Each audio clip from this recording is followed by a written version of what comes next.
painting somebody's house or doing something for the church. Tom is a very dedicated Methodist. We miss him. Yes. May I say I knew him a long time before we did. Well, that's probably very true. He was a little boy. Was he a good boy, Milo?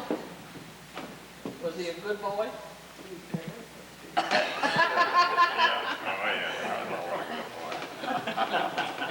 So I'm going to give the floor over to Tom, and I hope you enjoy it. Thank you, Tom. Yep, okay. Well, I'm glad to see so many people here that I know. And he said this was a historical society. I don't know if you call this, what I'm going to tell you, historical or not, but we'll get on with it anyway. And my wife Evelyn and I, and my son Tommy, who was aged about a year and a half, we moved upstairs in an apartment over Jed Lyons' house on Pleasant Street. It was a very cold winter afternoon in December of 1948. The streets were piled high with winter snow that night, and that night it was 42 below zero. The chief of police at that time was Joe Bigley. Joe was a retired New York City policeman, and Joe was a very fine officer. He didn't stay here very long because his health was failing, and he moved to Arizona for the climate. After him was Fred T. Toll, took his place, and Fred also had a health problem. He was recovering from a heart attack. His duty was mostly to keep order on the main street. And the town fathers didn't believe in spending too much of the taxpayers' money on the police department. Pay was poverty wages, and they had no cruiser car or other means of transportation. The state was expected to take care of off-Main Street law and order, and also to furnish transportation for any prisoners to the county jail at Stewartstown.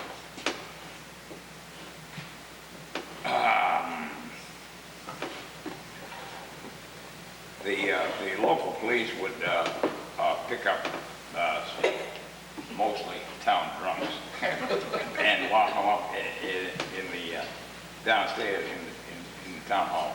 And then sometime later in the day, I'd take them to Stewartstown. The whole northern end of Colebrook County was pretty wild and woolly back in those days. During the months from Labor Day to 4th of July, there were no tourist influence. Balsams closed for the winter on Labor Day. There was no skiing, no snowmobiles, no outsiders allowed except for the deer hunting. Most of the local citizens were used to doing pretty much as they pleased. There was a 9 o'clock curfew. The chief touched off the siren at 9, and all the kids under 18 were expected to be at home. The siren was in the doorway of the Vancore store building. He'd step inside there and touch the button and blow off the siren.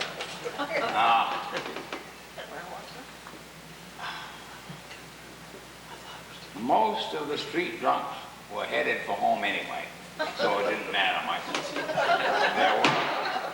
There were endless wife beatings and family rows. The wives would hardly ever sign a complaint. They'd yell and squawk, but would never sign a complaint. They seemed to enjoy calling the police to act as a referee, but would refuse to make a formal complaint, using the excuse that they were afraid of what he might do later on.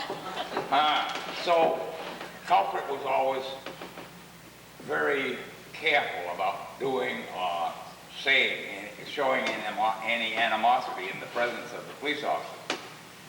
I got involved once in a husband and wife dispute.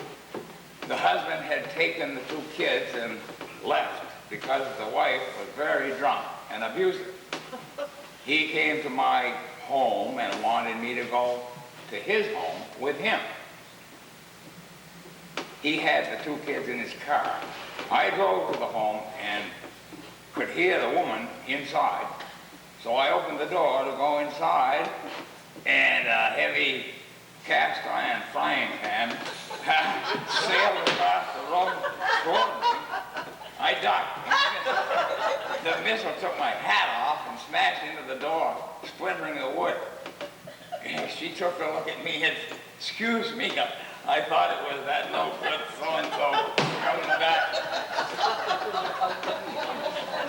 I'm positive I'd not be here making this talk to you tonight if that frying pan had struck me in the head.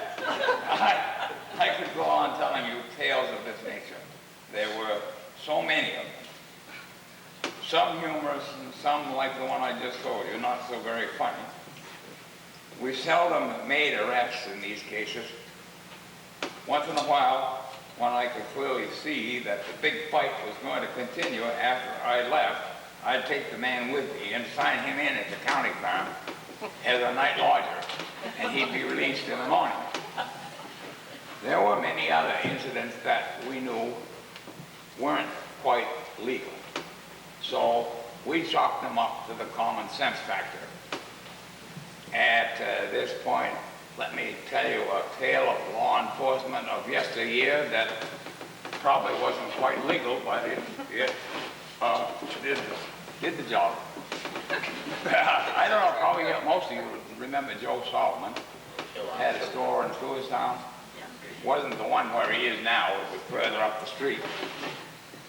Joe Solomon called the Spa and told them to have me come and see him. I patronized the Spa gas pumps because they stayed open late at night. All the others closed up at 6 o'clock and went home. Well, Joe ran a store in Stewartstown, and not the one that's there now. He told me someone stole $10,000 from him. He had a lot of deals that he was mixed up in. He cashed checks and kept large amounts of cash in the store. He had cashed a check that afternoon, and when he had finished, he placed his little bank zipper bag in between a folded stack of men's trousers. Well, that's not quite right, but that's what he did. And that's the way he did it with his money. He wasn't too careful. Later, he remembered where he had left the bag and went to get it, and it was gone. I questioned quite a few people that had been in the store, including the people that worked there. After some head scratching, I concluded that all or most of the evidence pointed to a young boy that was loitering around the store. Found out that the kid lives up in East Hereford. The next afternoon, one of our CMP officers and I went to the priest up there, and he said he had a pretty good idea who the kid was. The next afternoon, we met with the priest, and he gave us the information we needed, and also gave me Joe's money bag with some over $6,000 in it. I returned the bag to Joe, and he was happy. And he said he knew the boy and his folks. He also said that he'd appreciate it if we didn't arrest the kid. Well, I was caught between the devil and the deep blue sea there, so I called the county attorney, who at the time was Arnold Hanson, and he told me to have the boy in Concord the next afternoon. Well, I couldn't quite figure that out. I called my friend in RCMP, and we met at the border the next day. He had the kid with him. The boy got out of the mounted car and walked across the border to me. We went to Concord and met Arnold in Judge Grant's office. Judge Grant opened a session of Coas County Superior Court right there in his Concord office. He listened to both sides of the story and heard the boy admit his guilt. I explained that Joe Solomon was satisfied that he had his money back and didn't want to press any charges. Judge Grant made a finding of guilty and sentenced the boy to 10 years in the state prison. However, I was to return the boy to his home in Canada. He was not to enter the U.S. anytime during the next 10 years. I took the boy back to the border and dumped him on the U.S. side, and he walked back to the Mountie car, and I never saw him again. Some years later, I was talking with the good father up at the spa, and he told me that the boy had graduated from high school, had entered McGill University, and was taking the pre-med course. He wanted to be a doctor. The priest's opinion was that the county would have a very fine doctor someday. Now, there was nothing legal about anything that was done in that whole case. However, it served its purpose. Justice was done, and that's the way I operated back in those days. Yes. Maybe some of you remember the Cuban War, where the people led by Castro overthrew the Cuban government under Batista. When that war first started, the U.S. was on the side of Castro. Also, the Russians were allies of Castro. One evening, I received a phone call from Major Comstock of our Concord office. He informed me that I was to be at the Canadian border at 2 a.m.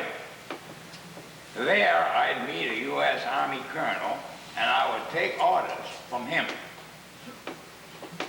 Just check in with the office every hour, which was a big joke at that time, and let them know where I was. Of course, I didn't have any radio communication with the office at that time anyway, so it didn't really matter much. I went up to the Canadian office in Chartierville, Quebec, went inside the office and was introduced to a colonel, what's his name, of the U.S. Army. The colonel was in full uniform and appeared to be a no-nonsense type of person. He informed me that he had a convoy of heavy trucks, and he had permission from the governor of New Hampshire to cross our state. And he said I was to head his column of trucks from where they were now to the Massachusetts border. I was not to speak to any of the drivers or get out of my car. We then drove over to the Canadian side, the colonel in my car with me, and a couple miles later I could see the line of trucks beside the road. The colonel got out of my car and said, let's get started. I took my position at the front of the column, and those trucks were about the most huge thing I ever saw on wheels.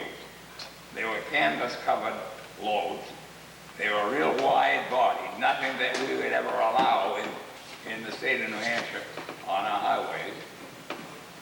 Don't know whether they were Canadian or Russian or whatever they were off-road vehicles.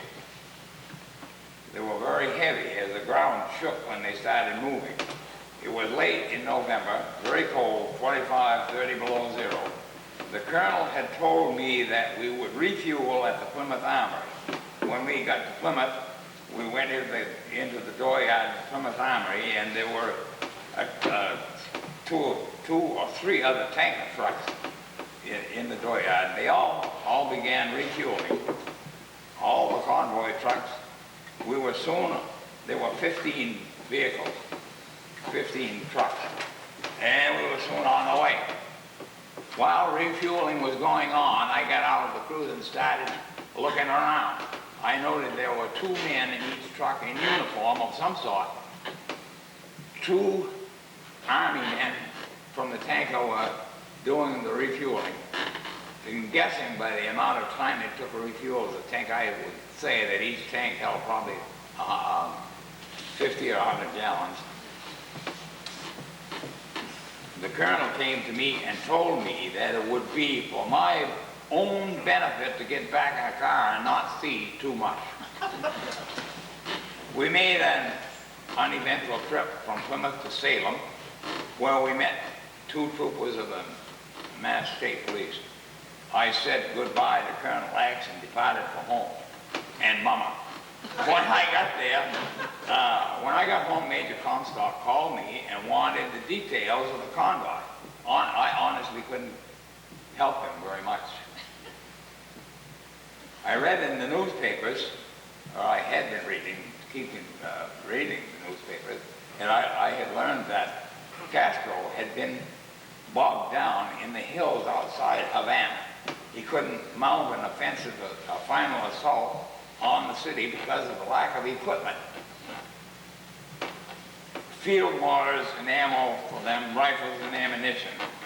A few weeks after my trip, Castro and his troops made a massive assault in the Batista forces holding Havana. They kicked Batista out, and Castro came in, and we all know the history from then on, how Castro turned his back on the U.S. and confiscated all the U.S. personal and company properties, cigar factories and tobacco plantations, sugarcane fields and rum distilleries and the whole work. All became the property of the Cuban government. That was my contribution to it.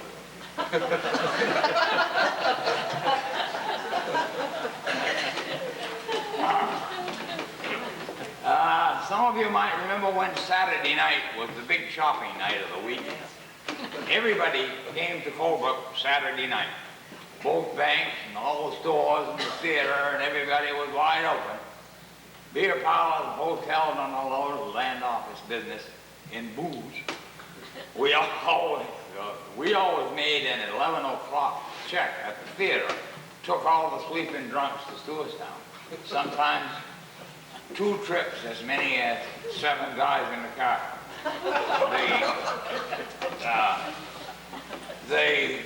There were 2 brothers named Newman, Clarence and Chauncey Newman, and they were always regulars, sleeping right in the front row of the theater almost every Saturday night. And I guess they went in mainly to keep warm, I guess. One of my standard practices in those days was fingerprinting, photographing every person at the jail. Usually, that's the way I spent my Sunday afternoons. I'd usually go to jail on Sunday afternoon and did them all, whether they had been done before or not, so that I had quite a collection of photographs and fingerprints. Incidentally, they all went into the incinerator up at Beach Falls factory when I quit. Yeah, it really was. Let's see.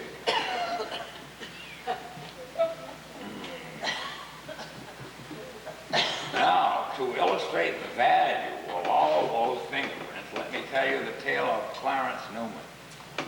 Clarence and his brother Chauncey Newman stayed out in Gitterville with Elizabeth Hunt and her little daughter. The 2 old guys were crazy about the little girl. They were both senile old men that doted upon the little girl. Later, this was cause for troublesome Colebrook tales. Said, I heard all kinds of rumors, and some said that Chauncey killed his brother and buried him in Elizabeth's cellar and that all that stuff. We never found him. We never found him. Yeah. They did? Yes, they did. Oh, yeah, they found him. They did? Yeah. One morning, Clarence decided he'd go fishing. The next day, Elizabeth and Chauncey came to me and reported that Clarence was missing. Couldn't find him anywhere. And I began to investigate and found that Viola Fletcher, who lived in the area, had seen Clarence that morning. He was in her garden trying to dig mudworms. But he seemed very feeble to her. In fact, he fell on his face while in the garden. She went out and helped him dig a few worms. She told me that Clarence had been having heart trouble. I checked this out later with Dr. Kelly and found out that it was true. And he went to the brook and started fishing up the stream. And she never saw him again. I spread the word around that I'd like volunteers to help search the area around the Diamond Pond Road farms, and the response was great. At one time, there were more than 100 volunteers searching the fields and woods out there with no results. Colebrook fashion, the story started. What happened to Clarence? He just couldn't up and disappear. The whispers started. The stories got around like wildfire. Chauncey was jealous of Clarence because of the little girl, and he hit him over the head with a stick of wood and buried him in Elizabeth's cellar. I gotta be careful. I don't know many of the tales that were going around at the time. Mike Kavanaugh came to me and told me he went by Fletcher's place that morning and saw Mrs. Fletcher and Clarence in her garden. He assumed that they were digging worms. He went up the road and loaded the milk, and came back about 25 minutes, a half an hour later, and he saw Clarence in the upper field near the river with his fishpole. And he said he wasn't too steady on his feet. Well, he thought he was drunk, but he wasn't. He was having a heart problem. And Mike thought he was drunk, but Mrs. Fletcher said it was his heart condition, that she hadn't smelled any liquor on him that morning. Back in those days, we had what we call the weekly bulletin that came out in the mail every week. Everything was on those bulletins. Missing persons for one thing, and stolen property, and a whole bunch of stuff. Anyway, Clarence's name was put on the bulletin as a missing person. A few weeks later, the town of Holyoke, Mass. requested a copy of Clarence's fingerprints. Well, we had plenty of them because I had taken them. Then, due to my weekly visits to the county farm, we had plenty of them. And they had recovered a body from the Connecticut River, and the prints of the body and those of Clarence Newman were a match. So we never Mohawk Clarence first. Newman. Well, that's one riddle that's been solved. That's right, I always thought it was still up there.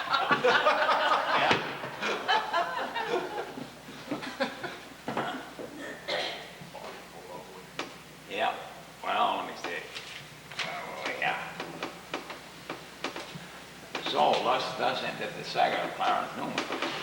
I and Evelyn and Tommy, who was about 18 months old, arrived in Colebrook in December 1948, a few days before Christmas. The snow along the edges of the main street was already piled sky high. We moved into Jed Bland's house in the upstairs apartment. We got our first taste of Colebrook winter, 40 or 50 below zero, some nights, and snow so deep I felt like I was riding down the Grand Canyon when I made a patrol out to Arrow. There were no salt treatment of the roadways then. I mounted a set of tire chains on the car, and they lasted all winter. There was no radio communication, just the local telephone operators. Then there was a blue light on the telephone pole in front of Mrs. Sutton's emporium there. And when the telephone operator received a call for us, she turned the blue light on and we'd get to the nearest telephone.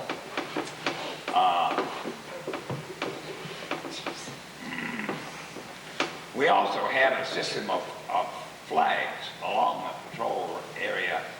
There was one at the Millsfield gift shop and one at the Willard farm in Pittsburgh. If someone needed me, Colebrook operator called either Pittsburgh or Arrow operators, and they'd put the flag, called out there, and they'd put the flag out. And that way it would save me quite a lot of travel, and I'd get the message a lot sooner. naturally, the phone operators knew everything that was. And they didn't hesitate to spread the news, which was generally screwed up version of the truth. 7 or 8 years later, a radio repeater station was installed on the top of Mount Washington. And according to the radio technicians in Concord, this station would allow complete coverage of the entire county of Colebrook. This, of course, was nowhere near the truth. At that time, it was possible for me to find a high spot in the area and communicate directly with the Concord headquarters. But as for the headquarters getting in touch with me, forget it. A couple of years later, the radio boys became convinced, as did the wheels at headquarters, that their system needed more work. So they decided to put a relay system in Lancaster. And this was not a repeater like Mount Washington. It was a manned station and housed by the highway department. The radios were installed in the highway cars and plow trucks. This station helped, but was only about 50% efficient. The Colebrook, Pittsburgh area was still mostly a dead area. Later still, they put a troop station at Twin Mountain. Each trooper had to do duty there a couple of days a month, staying there overnight. I wasn't very enthused over that sort of duty, but finally they hired civilian dispatchers, and that's the way it was when I left the department, with one exception. They had decided to put a relay system in the Colebrook area. The Holden Hill on Route 145 was chosen. The Border Patrol already had a relay at this site. Later, this was moved to Diamond Pond Hill because this was state-owned land and they had leased the land at Holden. The Holden site was really some more efficient than the Diamond Pond one, but it cost money for rent. Back in 1949 and 50, when I was still getting acquainted with the uniqueness of the area, I was on a routine patrol to Pittsburgh and stopped in at the Will Lord flag station. They informed me that the aero operator wanted me to call her. I called the aero operator and informed her that she informed me that there had been an incident at one of the tar paper shacks on Route 26 on the edge of the village. Had no phone at the place. I turned around and headed out through the notch. I stopped at the Millsfield flag and called the aero operator again to get more explicit directions on where to go. Satisfied I knew where I was headed, I went to a tumble-down looking shack on the outskirts of Arrow. When I drove into the dooryard, a seedy looking character came out of the place. And before I could get out of the car, he's dead. I think in a way he ain't moved all day.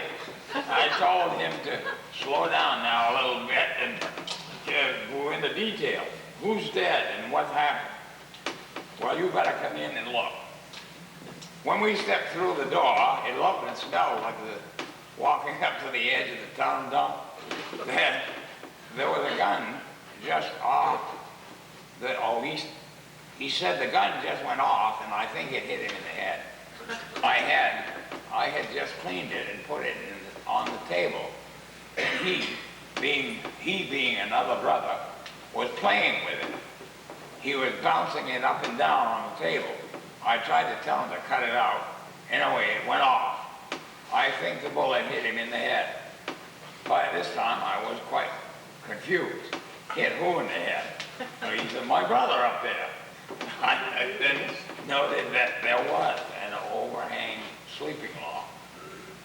I then noticed that there was, in other words, the ceiling only covered half of the camp.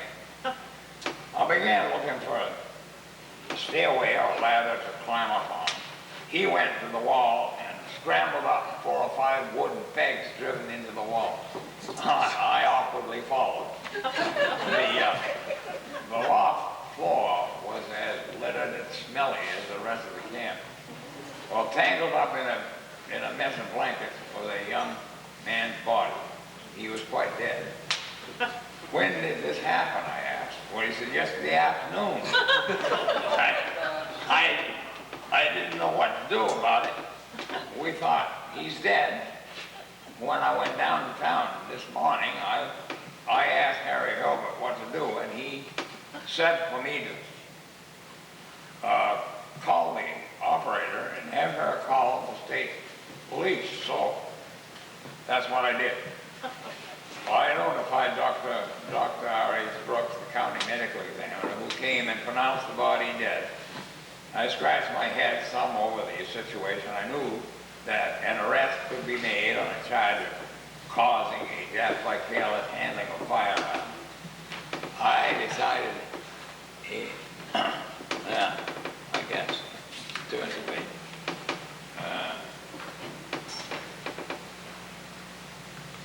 Sorry.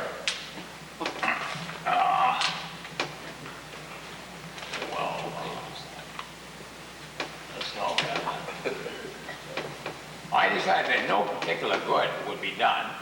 A lot of extra grief caused for nothing. I talked it over with Dr. Brooks, and we both agreed that the death was accidental and ended it on the death certificate in that way. The boys and their mother dug a deep hole in the backyard.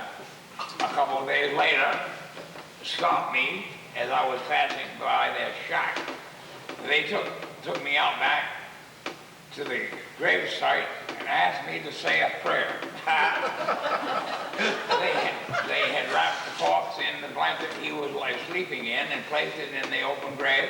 I didn't want to refuse them, and I said the 23rd Psalm and the Lord's Prayer, threw a handful of dirt into the grave, and they covered it up, and they put a cross made of 2x4, and as far as I know, still there.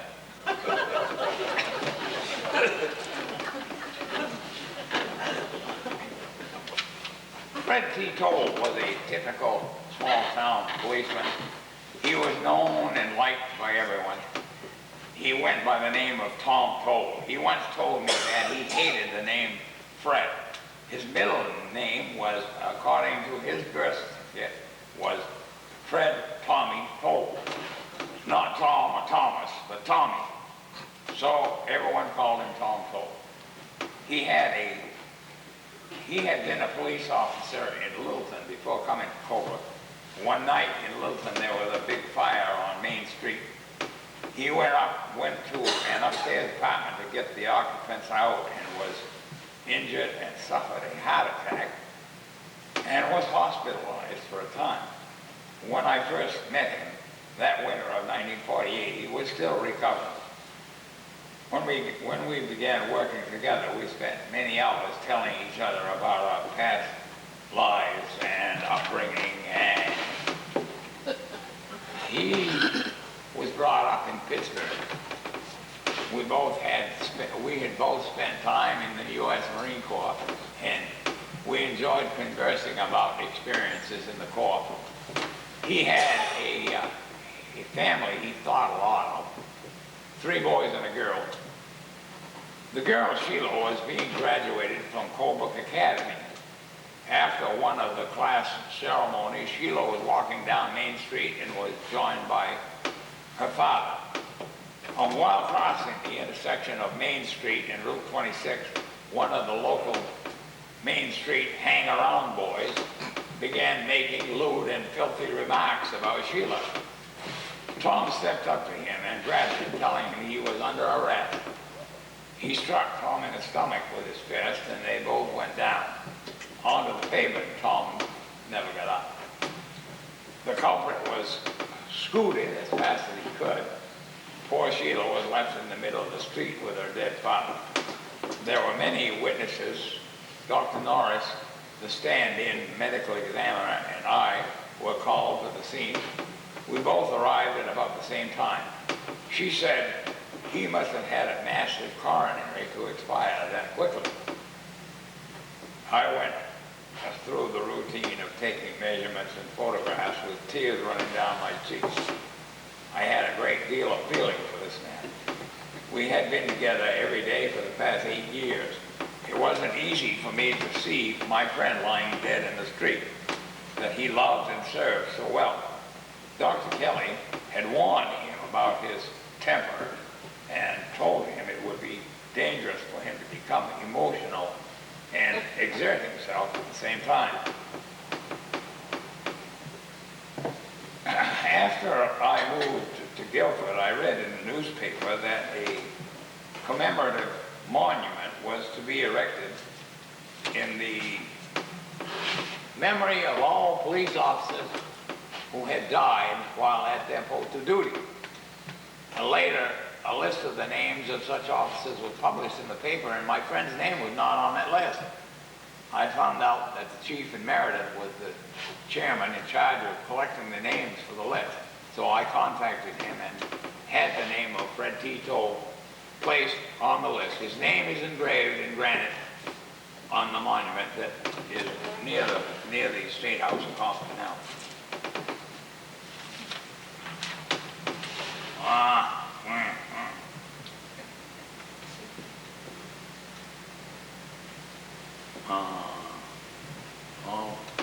Well, you heard enough? Keep going.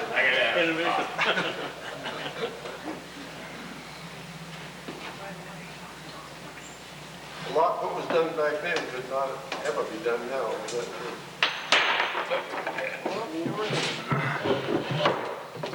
Well, yeah, thank you.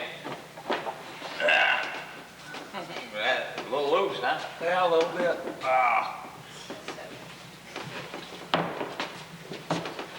Sometime in the early 50s, I received a phone call from Pittsburgh telephone operator. She stated that she was concerned, as were a number of other people, especially some who lived in the lower village, about a man named George McKay. George is a World War I veteran, and most of the folks in Pittsburgh think he's not quite well. He's not quite all there, and that there's no one at home in his head. People feel that something ought to be done with it. However, his brother was Ivo McKay, who is a prominent figure in the town politics, selectman, and so on, and is now the representative of the General Court from Pittsburgh. No one dares get the ball rolling toward having George put away, as they say in Pittsburgh. I decided the best way to handle the situation was to go and talk to George myself. No one bothered to tell me that George was in possession of firearms and could be dangerous. I knew the small camp where he lived on the outskirts of town, so I drove up. The camp has a dooryard in front of it next to the highway. I parked on the edge of the road and started walking toward the camp about 100 feet off the road. When I got about halfway to the camp, or about 50 feet, he swung the front door open and stood in the doorway with a double-barreled 10-gauge shotgun pointed at my stomach. I, of course, was caught cold and scared out of my wit. I prayed, "Oh Lord God, help me." I was thinking of my wife and kids. I didn't stop. I just kept walking up the pathway toward him. In my best Marine Corps sergeant voice, "What's the problem here? Are you having some sort of trouble? I'm the state police officer, and I'm here to help you out. If I can." Well, he says it's that goddamn bugger. Now he sneaks up here and he puts that damn machine on the side of my camp. And it hurts my ears and goes all through me and makes me so sick I have to lie down.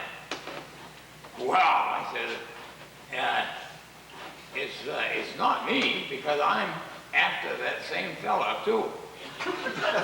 I got up to him and gently pushed the shotgun to one side. I didn't try to take it from him. As we talked, he relaxed and stood the gun up against the wall. He says, I never see him when he's coming. He sneaks up when I ain't looking and puts that machine right on the wall and bores the ears right out. And it makes me feel like I'm going to pass out and I can't see nothing. Sometimes I've seen the back end of him when he scoots out into the road, and I don't know which way he goes. So I go out in the road and I fire one barrel up the road and the other barrel down. But I guess I ain't never hit him yet.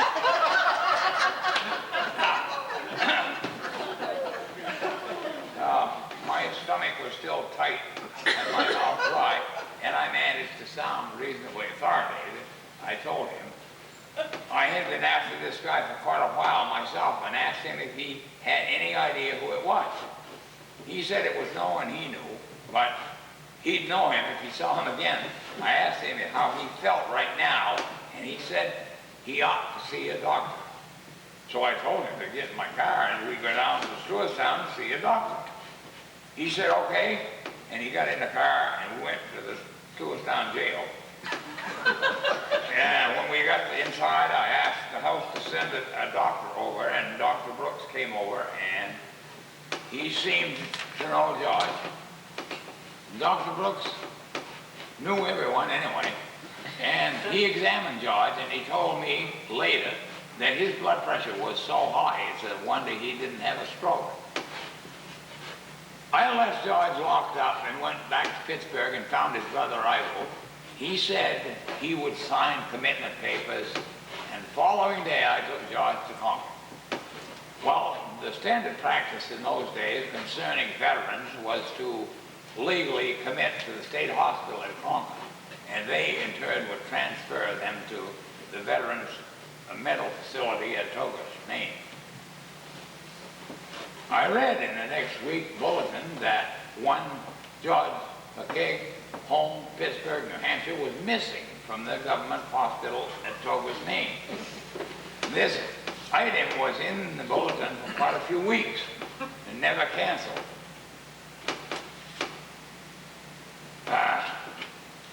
I already stated that I resided on Pleasant Street in Colebrook the first 17 years of my focal duty.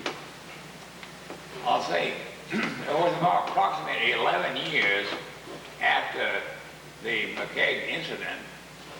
I was on my day off, just hanging around the house doing nothing. Bert Bryant came to my house and asked me to take a ride with him to Togus.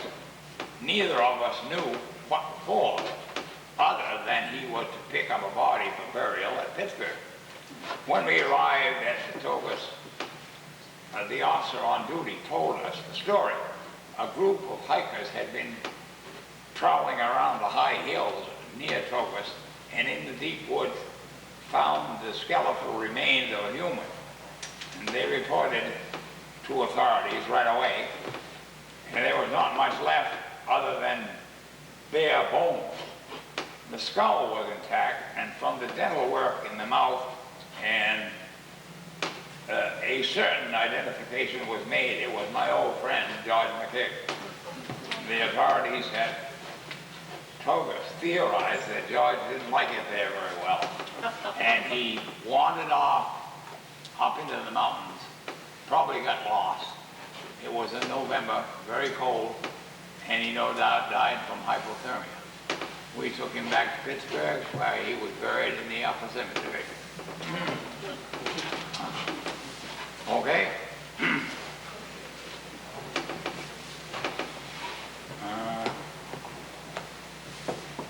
Well, I presume there's a lot of other tales I could relate to you. However, I think I'll give you an idea of how things used to be without annoying anyone or treading on the toes of relatives of persons long gone. There were also other incidents of international importance concerning our national security and other things like that, personal things or government things that better off left unsaid. I'd probably get put in a who scout if I said them.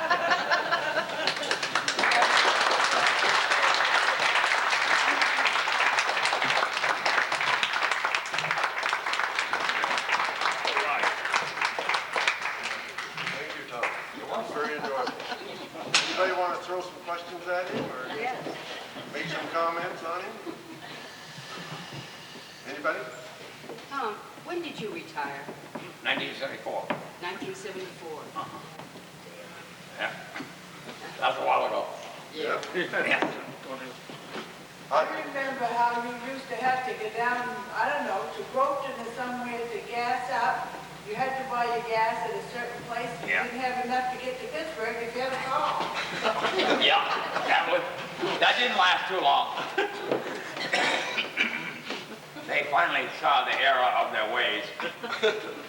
Dusty?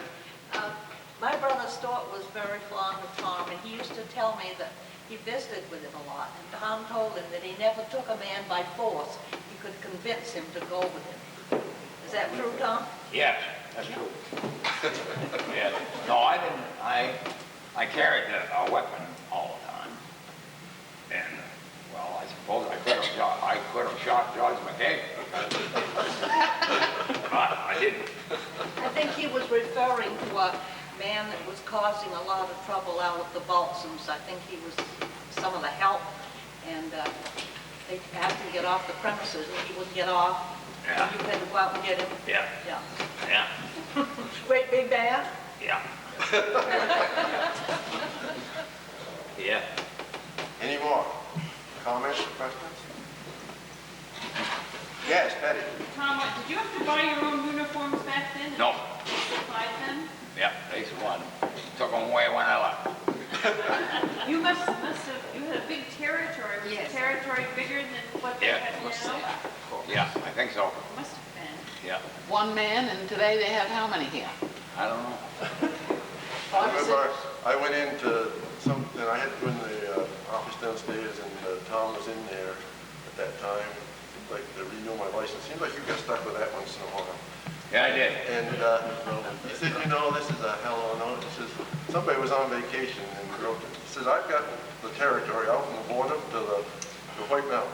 I said to myself, that's quite a lot of territory. You talk about a Texas Ranger and stuff. We did have a lot. Boy, today, they wouldn't even think of that.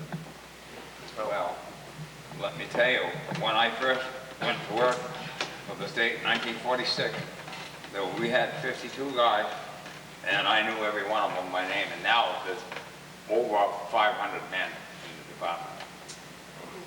So you didn't have any schedule, did you, Tom? You just, Wasn't a 40-hour week, was it? No. No. Then you were on call 24 hours a day. Pardon? Were you on call 24 hours a day? Yeah. Yeah. Yeah. What about the new one that's taking? Oh, they won't get out of bed without overtime.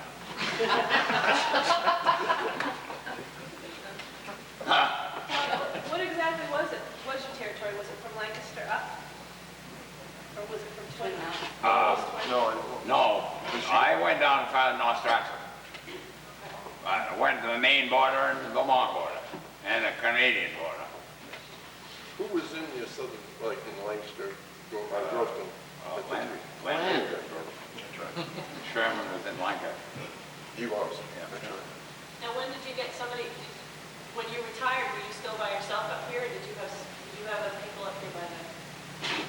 Say that again? When did you get some help up here? Or did you? Didn't get any. Not while I was here. No? No.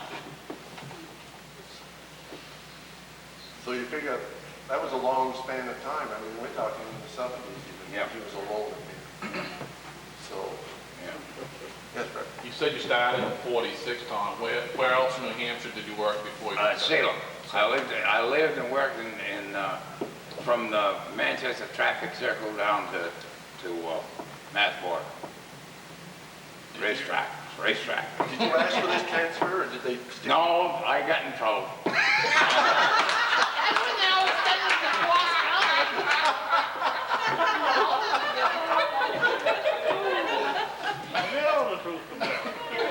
They sent you to Siberia, huh? Yeah. Right? That's exactly what they did. I think the North Country was Rutherford. Yeah, I do. Yeah. It amazes me, the stories that I used to hear that Tom would handle things so easily, and today they make such a complicated mess. Paperwork. Yeah. Yeah, me too. Well, I did plenty of paperwork myself. Okay, any other questions? Yeah, Tom, you See her? mentioned when you came and you moved here, Tommy was 18 months old. What happened to Larry? He would like it if he wasn't mentioned. He was born in 1950. Up We here. got here in 48. He was born in 50.